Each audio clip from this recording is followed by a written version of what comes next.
Morning, everybody. Hope you're having a good week. Enjoying the nice day it's going to be today. The sun's out and it's probably a little warmer than it has been, so that's a good thing. I just want to share with everybody today, just from Jeremiah. And we see in the book here in Jeremiah the things that Jeremiah had to do, that he had to suffer. But I'm going to focus on the warning that God has given to the people there in Judah, that because of the way they're living, what they were doing, God is going to have them captive and taken away because of their sins. And I'm just going to read here from verse 25, verse 4. The Lord has said to all his servants, the prophets, again and again, but you have not listened nor inclined your ear to hear, saying, turn now everyone from his evil way and from the evil of your deeds, and dwell on the land which the Lord has given to you and your forefathers forever and ever. Do not go after other gods to serve them and to worship them. Do not provoke me to anger with the work of your hands, and I will do you no harm. Yet you have not listened to me, declares the Lord, in order that you might be provoked me to anger with the work of your hands to your own harm. Therefore, thus says the Lord of hosts, because you have not obeyed my words, behold, I will send and take all the families of the north, declares the Lord, and I will send to Nebuchadnezzar, king of Babylon. And so we see here the generation and the people of Israel worshiping other gods, doing the things that angers the Lord, and they've been warned. And we see Jeremiah was the only one that was bringing the word of God. The other prophets were just saying it's gonna be great, and they're gonna prosper and keep having good things happen to them. And we see here, and as we see in the Old Testament, we see the anger of the Lord because of Israel, again and again, disobeying God's commands, loving other idols, and doing the things like slapping God in the face, really, because of all the things He's done for them.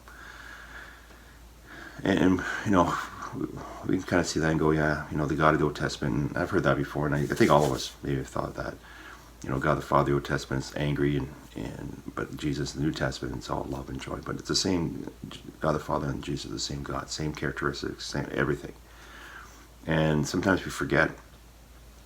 For us, we read these stories and that's Israel and the things that happened back then. But for us, we are like Israel. We can start worshiping idols, worshiping other things than God, right? We may not have the idols carved out an image on our place somewhere that we worship, but we start worshiping other things in life than we do God, and that's going to provoke God's anger. And so we got to be careful, and for us is to remind ourselves, is there anything in our life that we love more than God? Is there things that take our attention, that draw us with excitement, or even just with dedication, that we give more time to, that we go to and we do? And we want to make sure that we don't get into a place in ourselves where we just do these things and give God minimal time or no time at all, or we allow these things to grow and grow and grow and become the rulers of our lives, that dictates what we do. It could be our job, right, or the things that we chase after, right? We devote our time, and it takes our weekends up. It takes time away so that we can't do anything for the church, right? Do any kind of ministry or do the thing that God has asked all of us to do as Christians on this earth, right? To live a testimony for others to see and to share the gospel.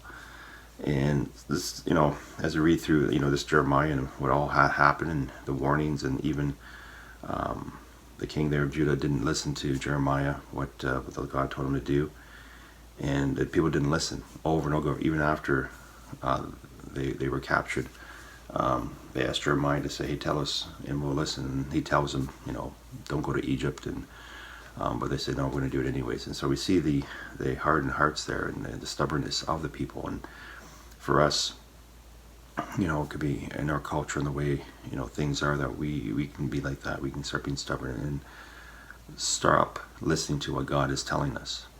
And because we don't want to hear it, we don't like it. What we're doing now is what pleases us, and it's easy, and we have enjoyment out of it. But we miss what the real enjoyment is, real peace is Christ, and to do the things that He has asked us, because He has bought and paid for us. And so, yeah, this, for us to examine our lives again, because it's something we got to continually do, because it's so easy for us.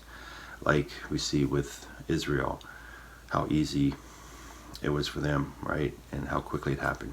We see with Moses, when he went to the top of the mountain there, and the God, wrote on the tablets for them the commandments, and he comes down and they've made an idol.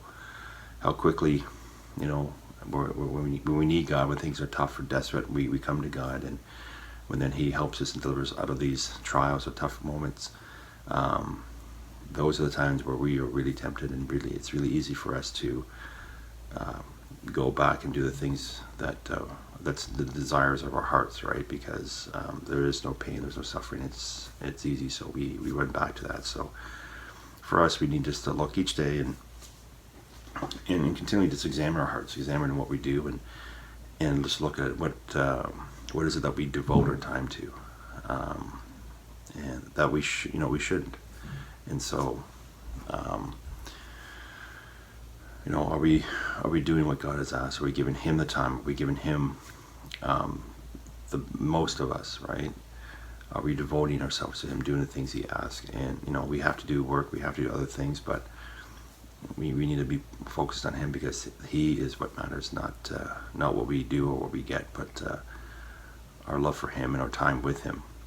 And because the more we know about Him, the more we read about Him, understand Him, see how He leads us in our life, the more our love for Him will grow and grow, and we will understand who He is and how great He is, and for us not to love anything more than Him. And we don't want to anger Him because of all He's done for us. All right, hope that made sense. So we'll see you next week.